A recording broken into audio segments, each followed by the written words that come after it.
नमस्कार, प्रवीण राठोड, सहयोगी प्राध्यापक म्हणून कीटकशास्त्र विभागात डॉक्टर पंजाबराव देशमुख कृषी विद्यापीठ इथे कार्यरत आहे.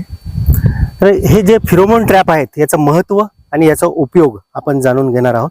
तर फिरोमोन ट्रॅप म्हणजे काय, तर हे कामगंध सापळे किंवा लिंग प्रलोभन सापळे म्हणून सुद्धा या सापळ्यांना ओळखतात.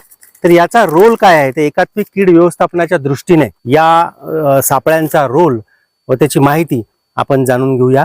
एकात्मिक कीड व्यवस्थापनाच्या दृष्टीने आपला याच्यावर भर असतो की रसायन न वापरता आपल्याला प्रतिबंधात्मक उपाय काय काय करता येतील. तर प्रतिबंधात्मक उपाय म्हणून आपण हे करू शकतो की फिरोमोन ट्रॅप वापरू शकतो. फिरोमोन ट्रॅप हे पिकापेक्षा 1 ते 2 फूट उंचीवर असावे. आपण हे कोणकोणत्या पिकात वापरू शकतो आणि कोणकोणत्या किडींसाठी वापरू शकतो. तर कापूस, सोयाबीन हे जे मुख्य पिकं आहेत याकरिता आपण फिरोमोन ट्रॅप वापरू शकतो. कापूस, सोयाबीन, तूर, जिथे कुठे आपल्याला पाने खाणाऱ्या अळ्या जसं स्पोडोप्टेरा लिटुरा आहे, हेलिकोर पार्मिजेरा म्हणजे घाटी अळी किंवा शेंगे अळी आहे, आणि बोंड अळी आहे, पिंक बोलवर म्हणजे गुलाबी बोंड अळी आहे. या अळ्यांकरिता आपण व्यवस्थापनाकरिता हे फिरोमोन ट्रॅप वापरू शकतो. तर फिरोमोन ट्रॅपचा वापर कसा करावा. सर्वप्रथम फिरोमोन ट्रॅप जे आहेत हे कसे काम करते, तर ह्या फिरोमोन ट्रॅप मध्ये एक ल्यूर असते. त्या ल्यूर मध्ये मादीचा गंध असतो. मादी पतंगाचा गंध त्या ल्यूर मध्ये असतो. एक कॅप्सूल सारखी वडी असते.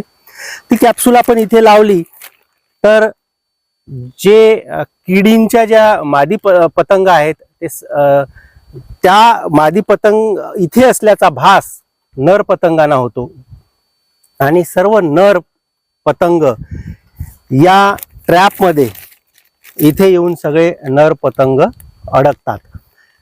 तर यामुळे काय होईल, तर जे पुढची पिढी जी आहे या किडींची पुढची पिढी ही पूर्णपणे रोकथाम त्या पिढीची होते. कारण पूर्ण मेल इथे अडकून पडल्यानंतर आपल्याला पुढची पिढी जी आहे ही तिथेच थांबवता येते. दुसरं, या लिंग प्रलोभन सापळ्यामुळे होणारा फायदा म्हणजे आपल्याला जो खर्च फवारणी करिता येतो त्या खर्चापेक्षा कितीतरी कमी खर्चात आपल्याला हे लिंग प्रलोभन सापळे उपलब्ध असतात.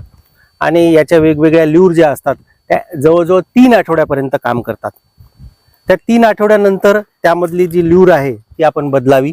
तर जसं हेलिकोर पार्मिजेरा घाटे अळीसाठी किंवा बोंड अळीसाठी, अमेरिकन बोंड अळीसाठी आपण हेली ल्यूर म्हणून मार्केटमध्ये उपलब्ध असते.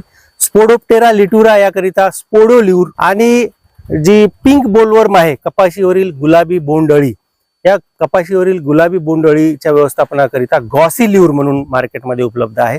तर ट्रॅप हाच असतो, ढाचा हाच असतो, फक्त ती ल्यूर, ती कॅप्सूल बदलते आणि ती आपल्याला दर 3 आठवड्यांनी बदलावी लागते, जेणेकरून सगळ्या नर पतंगांना यामध्ये अडकवून आपण पुढची जी पिढी आहे त्याचा रोकथाम करून आपण कीड व्यवस्थापन हे करू शकतो प्रभावीपणे. दुसरा ट्रॅप, महत्वाचा ट्रॅप म्हणजे हा पिवळे चिकट सापळे. तर पिवळे चिकट सापळे जे हे कशा पद्धतीने काम करतात, तर रस शोषण करणाऱ्या ज्या किडी आहेत, रस शोषण करणाऱ्या किडी जसं कपाशीवरच्या असो, सोयाबीनवरच्या असो, बाकी इतर महत्वाच्या भाजीपाला पिकावरील असो, तर ह्या ट्रॅपचा उपयोग असा होतो की पिवळा हा कलर जो आहे हा त्या किडींना आकर्षित करतो. आणि या पिवळ्या ट्रॅपवर आपण एक अधेसिव्ह किंवा ग्रीस सारखा चिकट पदार्थ हा लावावा, जेणेकरून त्या किडी येऊन या ट्रॅपला धडकल्यानंतर त्या इथेच अडकतील आणि सगळ्या या व्हाईट फ्लाय, तुडतुडे आहे यासारख्या किडींचं व्यवस्थापन होईल. दुसऱ्या पद्धतीचं ट्रॅप म्हणजे जे निळे ट्रॅप आहेत हे स्पेशली थ्रिप्स म्हणजे फुलकिडीसाठी शेतात वापरल्या जातात. तर याला सुद्धा आपण पिकापेक्षा 1 ते 1.5 फूट उंचीवर राहतील अशा पद्धतीने लाकडीच्या सहाय्याने शेतात पिकामध्ये रोवावे, जेणेकरून याला फुलकिडे आकर्षित होऊन फुलकिडे चिटकतील.